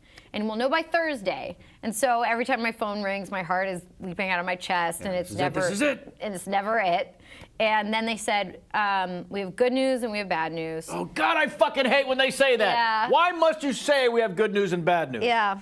And when they ask you for your choice, do you always say bad news first? Bad news. There you go. Yeah. So they said, it's down to you and another girl, but they want you to come back in for They the led network. with the good news. Yeah. They didn't give you the bad I news. know. I have to go back in. Sam would have been jumping for joy. I was terrified to go back in. Well, Sam, you were the other girl, so were you in fact jumping for joy? I was. I thought it was my job, really. Yeah, he's wearing the Chucks now. By the way. Yeah, that's what he wore to the audition. So you and another girl, you go back in, live this time? Live this time for NBC, reading with Joel. And they also said, but you're going to find out immediately after the audition because there's a table read that day at noon. God, why do they do it? And whoever gets the job is going to go directly to the table read. So, the wait will be over. You're going to find out. You get there, the other girl is 5'10". She is, actually. No! Yeah. Oh. She's a lovely actress, but she looks much more like, Suitable, I think. physically? She looks kind of much more like Joe from Facts of Life, which is like sort of, I think, how they envisioned the character. And taller, closer in height to Joel. So I read, she read, I went back in. They said, okay, thank you very much. And I'm thinking, well, what do I do? What do I do? Like, this table read's going to start in like an hour and a half, and the audition, the first NBC is in the Valley, and the table read was going to be closer to where we are here at Sony, so that's a drive. People who aren't in LA, you got to plan for that. Oh, that's a big drive. That's a big drive. Yeah. And that's across town. That's 40 minutes. yeah. And then I got a call saying, we have 95% good news. Oh, God, I got to fire these people. Yeah. I got to fire them. Who talks like this? You are the only person in the running now. They have eliminated her as a choice, but you don't have the offer. But they still want you to go to the table read. And now the table read is starting in, 20 minutes. So I had to zoom down, not get in a car crash. I show up for this table read. I'm sorry, if I may clarify. Yes. The other girl's out. Yeah. You're 90% in. The offer's not official because... There's no offer. But what does that mean? They're still going to keep looking? I mean, with pilots, they can do that. They can test everyone, throw you all out. You could get fired after the table read. That's happening more and more. I mean, I feel like every year that happens more and more. And that was definitely something I was afraid of. So I got to the table read, and Joel is there. Chevy's there. Danny Pudi is there. Yvette had just gotten the part of Shirley. She came in like she just found out an hour ago. Flush from the valley as well. Beaming. And everyone's saying, "Are you playing Britta? Are you playing Britta?" And I was like, "Maybe, potentially, there's a possibility." And 95%. 95% sure. And so, you know, it's a room full of executives and producers, and one of our producers, Russ Krasnoff, stands up and says, "Thank you, everybody, for coming. I'd like to introduce our cast. This is Joel McHale. This is Chevy Chase. This is Danny Pudi. This is Yvette Nicole Brown. And the newest member of our cast, Gillian Jacobs." And I'd gotten the job in the drive there, and they didn't tell me. That's how you found out. Yeah, and I started crying. Just like instantly started crying. Oh, that's a great ending. Yeah. Oh, that's fantastic. And then I remember I called my manager after the table read, and I said, "I got the job. I got the job." She's like, "Are you sure? Because we haven't gotten a call yet." I was like, "What if they had not? If I didn't really have the job and that was all a giant mindfuck, that would have been the worst story of all time." But yeah, it was crazy. I think Dan Harmon teared up. It was nuts. Honestly, that's fantastic. I love stories like this when it works out like that. And also, if I may say, my version would be slightly different in that I would call the manager afterwards, as you said you did, and said, "I have 95% great news. I got the part, but you're fired." Yeah. That fucking asshole needs to go. Are these people still your manager? They are, yeah. Fantastic. I hope they're watching and listening. How dare you? Stop with the percentages. Nobody wants them. Oh, man. Yeah. So, I mean, right out of the chute, those scripts, that show, we've had Dan Harmon here and all that is his wonderful madness and peculiarity. Right from the get, it's crystal clear to everyone watching, so I'm asking as a participant, that love us or hate us, we're not doing anything like you've seen before, and we're incredibly excited about that. And so, is that as much fun as I want it to be? Yes. Okay, good. Yeah. I mean, I think that as someone who had never been on a television show before, you have this sort of prejudice of it's going to be boring, I'm going to be making good money, but it's going to be dull, you know, and I'd known other people on shows that did not like being on television. And for me, this job was the complete opposite of it. Wow. You know, so every week it almost felt like a different genre of a TV show. Right. And which it often is. Yeah, and it's just a lot of fun to all be standing there in some weird costume, you know, looking at each other like, "Look at what you're dressed like. Look at what I'm dressed like. This is our job." You know, I'm dressed like this, you know, this season's Halloween costume. I was dressed as a ham, you know, so I was walking around for a week in this like foam ham costume that they had made specifically for me. I had to go to the valley and get measured, and you know, it was constructed for me to be lightweight, and you're just like, this is an amazing job. It'd be nice if you went to the valley to get fitted for a ham, and it ended up being that same scene in Goodfellas when Jimmy's saying, "No, just a little bit further, keep going." Make fun, you keep, and then it's not a ham, it's murder. Maybe. It could happen on Maybe Community. it's murder. It's unclear. How about the whole fake beards? I remembering the Twitter avatar protest. Oh, yes. The schedule bump. Yeah. The flash mobs. What the fuck was the flash mobs? Are you getting sent videos? Yeah, they would make videos and put them on YouTube. They showed up at Rockefeller Center in New York wearing... To protest? Yes, us being pulled off the schedule. Wearing felt goatees, which from Community is representative of the darkest timeline. We had an episode with multiple timelines where Abed decides that he and Troy should grow goatees to indicate that they're now evil. But until they can grow the facial hair, they should wear these felt goatees. So everyone in the flash mob had one of those. Had one of those on. They were singing songs from our show, songs from various episodes. And yeah, they filmed it and they put it on YouTube. I think they did it in Burbank at NBC here as well, and maybe other cities. They had a fan-organized Communicon a couple months ago here in LA at LACC. There was a fan-organized art show that they did here in LA where people sent in artwork from around the country, and it was room after room of fan art. It was incredible. And you've probably been to Comic-Con as well. Yes. The show. That's the only place I'm famous in the world. What? Yeah, it's amazing for us because all year we feel like we're struggling for survival. We're hanging on. Yeah. You know, and then we go to Comic-Con and we feel like a hit. You know? Absolute superstar. Yeah, it's wonderful. Yeah, I'll have a conversation with an agent, and it's every actor's favorite comment to hear from an agent, which is, you know, it's just slow right now.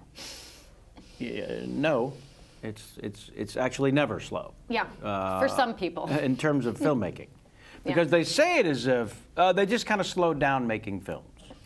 Yeah. When I say it's slow right now, I mean for everyone, not just for you. That's how they present it. Yeah.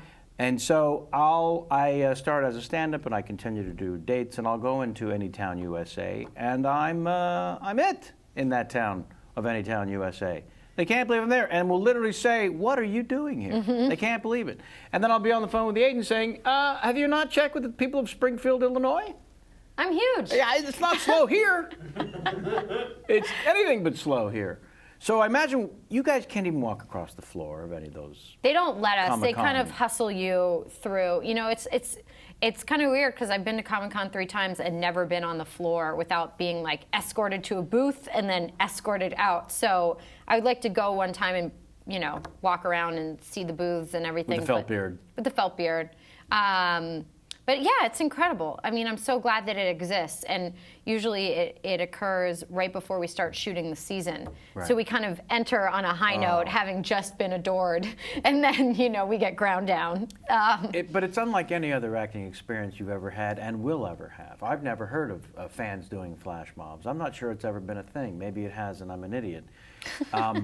But it's extraordinary. Let's spend every Saturday from 1 to 3:15 until we've got the choreography correct. All right, Sam? I'm on. They're counting on us. There are 37 of us. I hope to have 41 by show day. Yeah. I need you at the Old Mills Warehouse at 12:15 every Saturday for the next 6 weeks until we get this down. That's fine. I got nothing else going on. Let's do Danny it. Terrio, by the way, choreographing. I'm out. We just lost Sammy.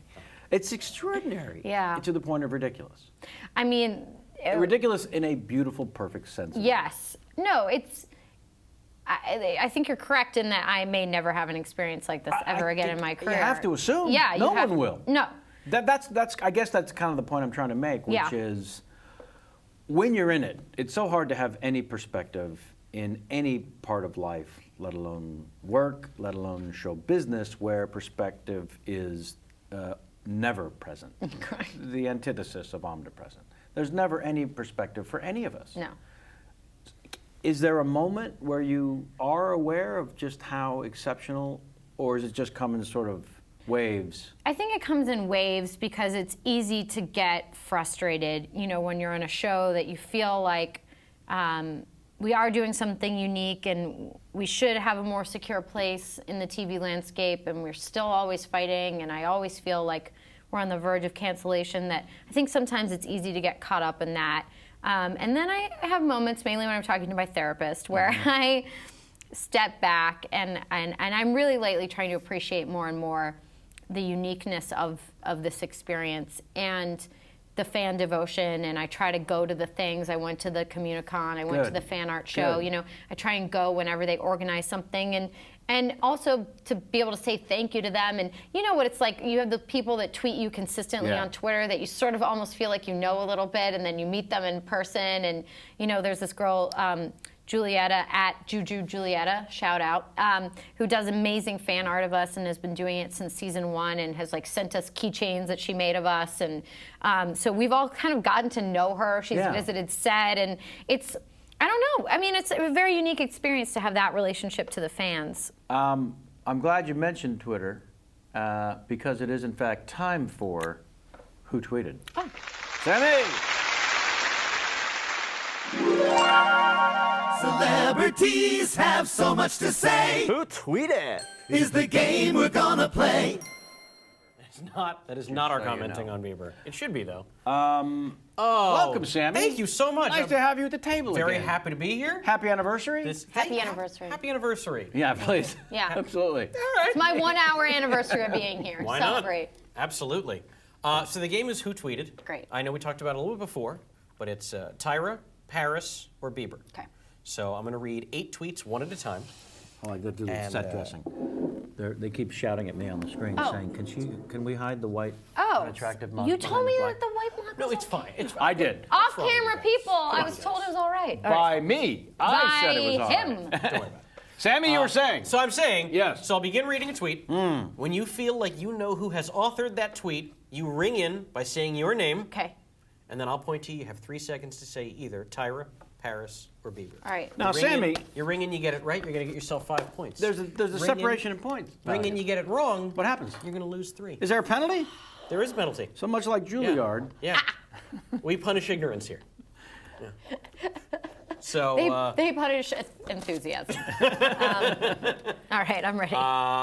Okay, now at the end of 8 rounds, Yes. the winner of Who Tweeted is going to be walking away. Cash money? Cash prize! Is that your personal money? Cash money. Sammy does have to cough up a 20 every Really? day. I do. I feel bad about taking from the 20 bucks from sponsor. you. All right. It's from the fine folks at Ting. Ting. Thank you, Ting. Thanks a lot, Ting. All right. Pretty, Nice. pretty sure I went to high school with her. Ting? Math class. Yeah. Yeah. Valedictorian. Anyway, are you ready to play Who Tweeted? Yes. Tweet number 1. Just landed. I'm in Miami, bitch. Gillian. Bieber. Gotta be right. Sorry. See? Paris. Paris. Maybe my first. It's all right. It's all right. The scores, wild swings in this Okay. game. Wild swings Can't indeed. imagine. Yeah, big swings. Tweet number 2. Number 2, I'm ahead. All black everything. Kevin Bieber. It's a tie. Yeah! Tie. Also We're both in the Paris. negative. Also, Paris, you did 2 Paris in a row? Yeah. Tricky. Yeah, I told Tricky you. here You at don't Who know. Tweeted. You don't know what I'm about. Tweet number 3. Doing some writing. Gillian. Tyra. Not Tyra! It'd be great if we had Not one. Tyra! Come on. Had that happen at least once, where there was not a single correct answer. Who was it? Bieber. Couldn't have been Paris 3 in a row. That was Bieber. Yeah. I don't remember. Well, we had a 50-50. Oh, I felt like that was Tyra. It's all right. It's all right. It's a very close game. It is. It's a matter of 3 points. Tweet number 4. Yeah. Pop that collar and chase that dream. Kevin Bieber. Who pops a collar? It's a tie score again. That was Ms. Tyra Banks. We've both -6. Yeah. It's all right. 4 in, and it's anyone's 4 in. game. We are halfway there. Deep in the negatives. Tweet number 5. This is exciting. We got that positive energy. Too much love out there. I'm sorry, Kevin. I hate to take the commanding lead, go. but that's Tyra all the way. You're taking the lead with your -6 to Kevin's -9. Who was that? Bieber? That was Bieber. Oh man, too much love out there for the Biebs. Tweet number 6. Together, we are -15. Tweet number 6. Another fun and creative night in the studio with @PoetNameLife. #ListenDeep. I'm gonna be crazy. Gillian Paris. That is correct! Fuck! Oh, no! That is a bullshit. commanding -1 lead. Oh, boy, I don't know, Kevin. You're going to need a lot of help. A lot of help here. Nicely done. Tweet number 7. Italy, see you soon! I want pasta. Kevin Tyra. I don't know that you can win anymore, my friend. That was Mr. Justin Bieber. That little shit doesn't eat pasta. Certainly does not. Well, going into the 8th and final tweet with a score of -12 to -1, really it's just a race now to see if Gillian can get out and back into the positives. Good luck. Good luck. All right, I'm focusing. One of us should finish in the positive. I'm counting on you. Tweet I'm counting on you. number 8. Okay.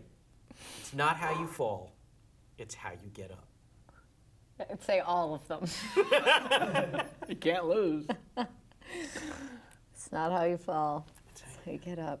Bieber? He's gone through a lot lately. Wrong. So sorry. All right. I still win, though, right? You certainly do. with a score of -4. -4 to -12. Woo! That Who was was Miss it? Tyra Banks. It was Miss That was Tyra? Banks. That's He's been how through you- a lot lately. He has. They both have. They all have. Yeah. really. But that is sort of how you play Who Tweeted. Thank Nicely you, done. Ting.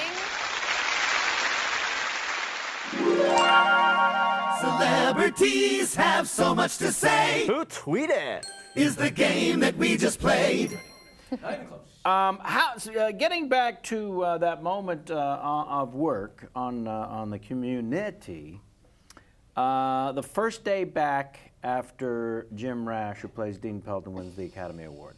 So, assuming he didn't wear it on a chain and with a scepter and a crown and a cape, is everyone just crazy? I mean, obviously, I have to assume anyways, that several of you reached out to him through texting and Yeah. emailing to congratulate him, but that first physical moment, are there any pranks? Is it just a bucket of love? What's happening? We're not really pranksters. I think it was a bucket of love. I mean, I know I certainly started sobbing when he won. Because it wasn't a slam dunk in any way, shape, or form. No, I it was mean, the Descendants. Yeah, I don't know if they did win the Golden Globes. I don't think they won the Golden Globes, maybe. Or maybe they did. I can't remember. But yeah, it was not a sure thing that they were going to win, although we all were convinced that they were going to win. So If I may, it was original category. No, Adapted. Adaptation. Adapted. It's based on a novel. Yeah.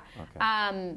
So proud of him, and he's just so supremely talented and gracious in Yeah. all ways. So it just couldn't happen to a nicer person. It's nice to see with the nice people. Yeah, and I was crying so hard that I didn't really even realize what he had done with his little Angelino leg pose until later on did I realize that he had managed to be hysterically funny while accepting Right. an Oscar without saying a word, which is really a feat. It's So, hard to be organically funny, as he was. Yeah. I mean, all you have, I assume, in that moment is whatever the fuck rushes to the forefront of your thoughts. And some people are utterly screwed by that. And in the case of Mr. Rash, it was Yeah. a stroke of genius. His groundling training really kicked in, and he was just so funny. And and now his film that he and Nat wrote and directed sold at Sundance for an insane amount of money, and it's coming out, and it's all just wonderful. Off and running. Yeah. Now, you mentioned when you and Jamie were catching up before the show that although your class, or rather your assignment, after school extra credit stuff, was in the writing world, Yes. you yourself have shunned Shunned, yeah. any and all opportunities and interest in the writing. So many offers I get to write, Clearly. and I turn them all down. Yeah, well, yes, I'm just inundated. I assume the agent calls and says, I have 98% good news. No one wants you to write, and you don't want to write. There you go. So when you get scripts that have less rape in them, like The Look-alike or The Teddy Bears, or Tiny Commando, I want to hear about this web series, actually, Yahoo.com, with Zach Levi, who's alleging to come to the house on Tuesday to play poker, Sammy, and Ed Helms. Yes. So, you know, Community is supposed to, with all the love from the fans and pain from the network, frustration, it's supposed to create other opportunities for you. So let's talk about a few of those, Sure. if you don't mind. Yeah. We mentioned the Wonderstone, The Milo, we mentioned. the Milo. I don't think anyone's going to soon forget the anal creature. You'll never forget it once you see it. Here's hoping. Here's hoping. Yeah. In fact, some they say are going to line up to pay extra to have the memory, the visual removed. Ah, Not the memory of the film, Yes. just the visual of a little fella crawling in there. all right. I have a special new lobotomy technique that can help you out with that. I only charge $10, and I've got a rusty ice pick in my trunk. That so. all sounds good. Yeah. Trepanation. Tell us about Tiny Commando with the Ed Helms and the Zach Levi. Well, that was really fun, very silly, and Ed Helms has a love of remote-controlled vehicles. So he basically came up with an idea to incorporate remote-controlled vehicles into a web series. So Zach Levi plays a 4-inch tall Army commando who was shrunk in a mysterious Army accident. It's always And mysterious. That's Nobody always wants to mysterious. cop to what happened. Yeah. The science is way too complicated for any of us to understand. Right. So he is turned into a PI, and I am his girl Friday, his sidekick, Mitzi. And so Ed Helms plays the villain. Another tiny person calls Cesar Pequeño. And so Zach, so I was working with all the guest stars, and then Zach shot all by himself on green screen. So we never actually worked together a single day on it, but we'll be in every episode together. But it was awesome because Ed got Nick Kroll, Rob Corddry, Thomas Lennon, Carrie Kinney, all these amazing people to guest star on it. So every day I got to work with somebody that I either had worked with and loved or admired and never gotten to meet. So it was great. And the Earwolf podcast place for you has also been one of those. You get to work with these incredibly funny people dropping in and being funny and fun. That's something you take. You seem like a natural, like the comedy. Oh, thanks. Yeah. I mean, I don't have a background in comedy. You didn't until you put in 4 years. Yeah, I guess now I've gone to grad school for comedy now. You have gone to a master's class, if I may. Thank you. Because let me ask you this. Would you say it's possible that you will always learn more on your feet? Yes, I'd say so, Okay. completely. Yeah, and I also, have had the good fortune to work with good people that I've learned from. So I think watching how somebody else is funny is very instructive. So I get to sit there and you sort of you learn. Okay, that's what Donald Glover does really well. That's what Jim Rash does really well. That's what Joel does really. And so you sort of, as somebody who doesn't have a strong comedy background, initially I'm just sort of sitting there in awe of them, and then sort of going like, okay, well, what's funny about me? And then I felt like, I'm like, okay, that's what the writers are giving me. I'll just lean in that direction, and then they kept giving me such great stuff for Britta that I felt like it gave me more confidence and, Sponge, time to be a sponge. Yeah, it was really fun. The Tiny Commander is yahoo.com. Yes, it launches in the summer, in June, I think. This is kind of an exciting time for new web series, as things like Burning I Love. love Burning Love. Yeah. I love Burning Love. I hadn't seen it, and then I did that movie with Milo with Ken, and he was like, you got to watch my web series. And I watched 10 of them in one night and came back the next day. I was like, I love this show. And I watch it every Thursday and every Friday when the new episodes premiere, and everyone that I meet that's been on it, I grill them about it. I just think what they've done is so great and so much fun. So yeah, we're riding the coattails of Burning Love on Yahoo. Well, why not? I mean, the truth is, I joke that being asked to be in someone's podcast or web series is the new jury duty. But because there's so many of them, it seems to be the task. But the total freedom that is allowed versus the second, third, fourth guessing that takes place in the networks and studios is the joy. Yeah, and I think sometimes for the podcast as well, it's like a good opportunity for people to get to know you as a person separate from your character. When you're so indelibly linked to a specific character like you are on TV, sometimes there's no separation for people between you and the character. So I've suffered from that after being in the business for a ridiculous number of years. Still, I had a big problem up my ass about the Bradley Cooper because he was, too good looking and a piece of shit first in The Wedding Crashers as a person he was portraying. And then, forgive me, but Captain Douche in The Hangover. And so I was left with this impression of like an idiot. Isn't it bizarre that you would come from the middle of it all and still be affected by what ultimately was a believable performance? yeah. So I agree with you. These things are necessary. I do this because I was fascinated when I was catching. I used to, in New York, there was a Museum of Broadcasting. Obviously, there's a version of it still, but I would go and sit in a little cubbyhole, basically, and watch Woody Allen being interviewed for 90 minutes on Dick Cavett or whatever. I have a Dick Cavett story for you. Please. John Hodgman and Dick Cavett decided to interview people. Did you hear about this?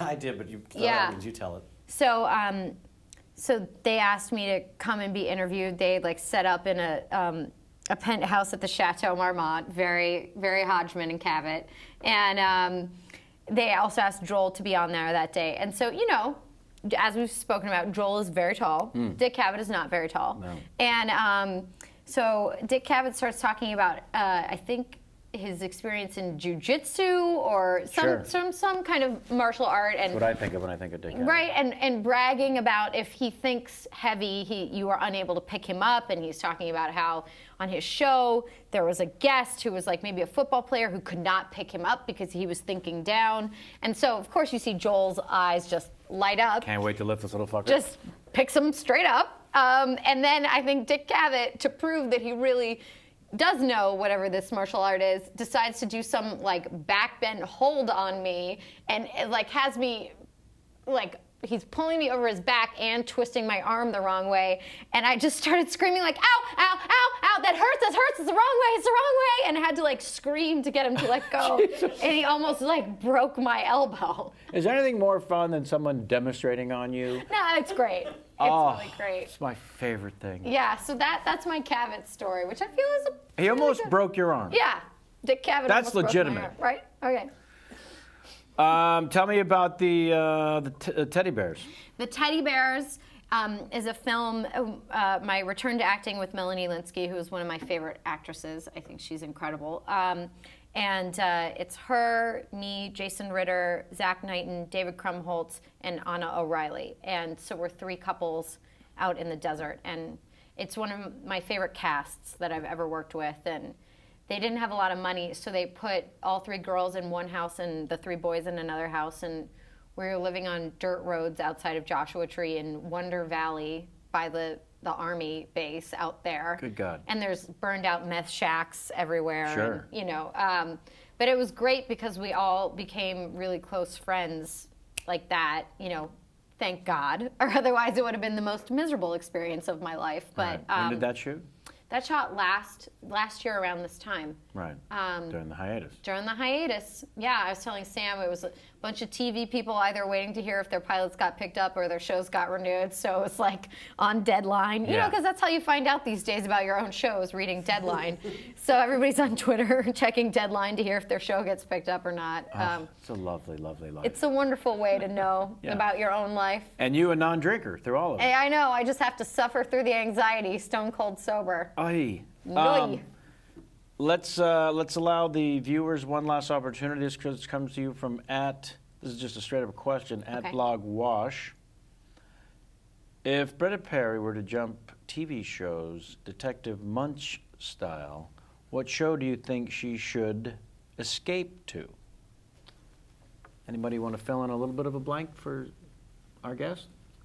Are you familiar with the Detective Munch style? He jumped From Law and Order to Law and Order? Is that like a homicide Law and Order? Oh, joke, you're or- right. Yeah. He went from Homicide to Law and Order SVU. Yeah. I think so. NBC show to NBC show. Yeah. Britta, would jump to probably like, I'd say an Adult Swim show. Maybe like a children's hospital. Maybe? that makes sense to me. I'm on board with that. Okay. I Yeah. answered it. Yeah, because you got the clown face, and then it invites the rape. Yep. There's an implied backstory that Britta was raped by a man in a dinosaur costume in Community. I'm not kidding. Hinted at. This is not you paying back for previous life stuff at all. I have never raped anyone. Well, No. clearly you have though. In a previous life, you were Dr. Rape, if I may, who did a tremendous amount of damage All right. to a great many psyches. I have not yet engaged in past life regression therapy, but maybe when I finally do, I'll learn that I was, in fact, a rapist in a previous life. I do want to thank you endlessly, first of all, for making time for us and making our 4th anniversary especially special, honestly and truly. Thank you. My pleasure. I enjoyed very much the pre-show reunion between you and Jamie. Me too. Because you have to appreciate, from my perspective, it could have been awkward. Because I'd been hearing about this past. Yeah. And technically, it could have gone not so great. You might have had a different version. She was terrible to me. I'm not going to speak about it because I'm a polite I just remember person. you wore overalls a lot. Oh, A lot of yes. overalls. That's all. Yeah, Your yeah. dossier suggests you had overall shorts, Yeah. overall everything. Oh yeah. No, and I was so confused as to why guys were not asking me out. It was Very tomboy. The dossier says very tomboy. Did not put it together. My mom also would not let me buy any clothing that she did not approve of. So I wore a lot of sweater sets and khakis as a child, and a lot of overalls, which I guess she approved of. If I may, anti-rape gear. Yep. Yeah. She actually also. That would be a lot of work with the overalls. Yeah, it is. Those buttons. Well, in Italy, at one point, Settle they down, passed Sam. a law saying that a woman could not be raped while wearing jeans because it's so difficult to remove women's jeans without their consent that you could not rape her. And so all the female members of the Italian parliament showed up wearing jeans in protest. But that's the kind of laws that get passed around the world to this day. Holy shimoli. And what better note to end on, really, I can't imagine. than Italian rape laws? Sammy? LKG? Oh, of course. Okay. No, in fact, the truth be told, there was a little discussion beforehand. That one episode, Gillian had seen an episode of the show, and so as I started to prep her for the show, she said, "Yeah, I know about Larry King," Oh, good. which I thought is a relief because it usually is a little difficult to explain. Yeah. When you're ready, Okay. I can reiterate, but when you're ready, that will be your camera. Great. I've got props if you need them. Okay. They're not the glasses, they're not the drones or the glasses you're looking for, but droids. Nice. See, I gotta fuck it up somehow. See, by the way, Dr. Chen was the first to go. Yeah, he was so just, All right, she's getting ready. She's prepping. The shoulders. I don't even see Gillian anymore. No. This is a real actress, Sam. Should I prep it with I'm really not good at impressions? Oh no! Rule number one: bad Larry King impression. Okay. I don't want a good one. Okay, good. Yeah. I want horrible. All right. Just don't forget to go to the phones at the end. Oh, yeah. Yeah. Okay. Bad impression. This is Larry King.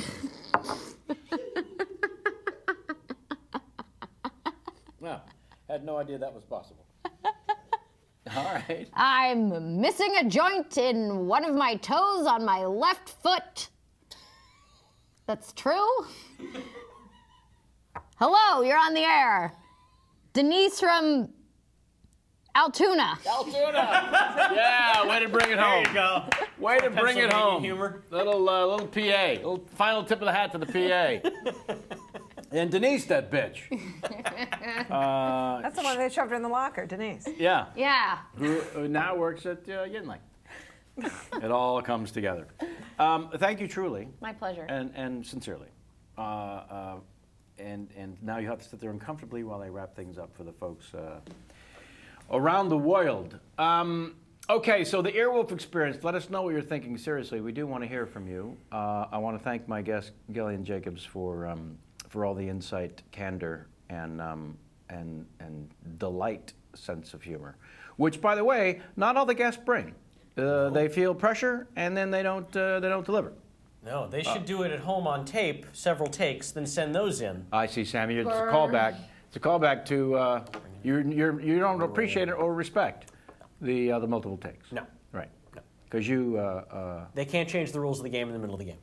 I see. That's my problem. Well, write to us about that too, Jamie, please. No, I just wanted to add that everyone is saying that Gillian looks adorable in glasses, and I'm not making this up, and I look like Tina from Bob's Burgers in my glasses, and I'm not kidding. You've been insisting that you look like Tina, and So I've been denying it, but someone finally I'm like said an it. awkward cartoon character, and she's adorable. Is this someone who knows you in the chat room that said No, this? these are several people. Someone's like, she looks like Tina from Bob's Burgers, and everyone's like, oh yeah. And then it's like, oh, but she's cute. Oh, but I look no like way an I'm going to hear the end of this for a while. Well, that's what 4th anniversaries are for. You want to get this out.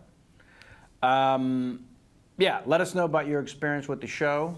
I will announce that the Earwolf drops are every 2 weeks, as opposed to the show coming up on the iTunes, and in this case, Earwolf, directly after we shoot. So let us know how you feel about that, but also please understand that change is often difficult. It's often painful. Sam, you remember the growth spurt in 11th grade? like it was yesterday. Right. Because when I went from 4'11" to a towering 5'4" Yeah. in like 3 weeks. It's painful. It was it's awful. like that scene out of Werewolf of London. It was exactly like that. There was murder. These aren't the drones you're looking for. What a dick. Thanks to Sammy, Jamie, and Dr. Chen here in the studio. The 3 J's of love in the outer area.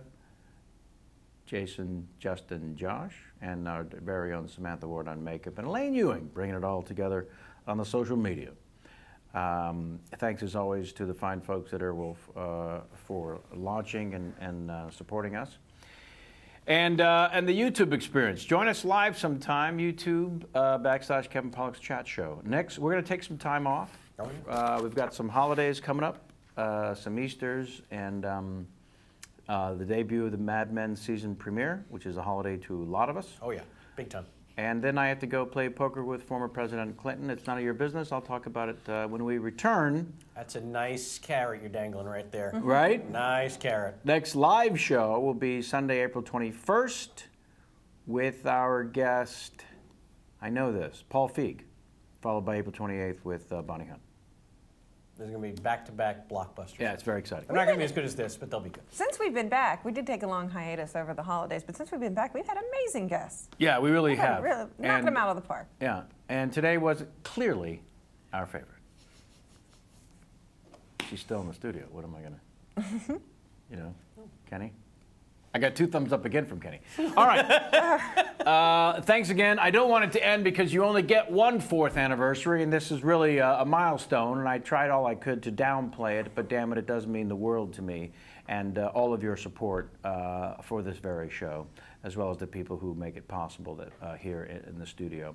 So I thank all of them and all of you, and until next time, and as always, get out of my face.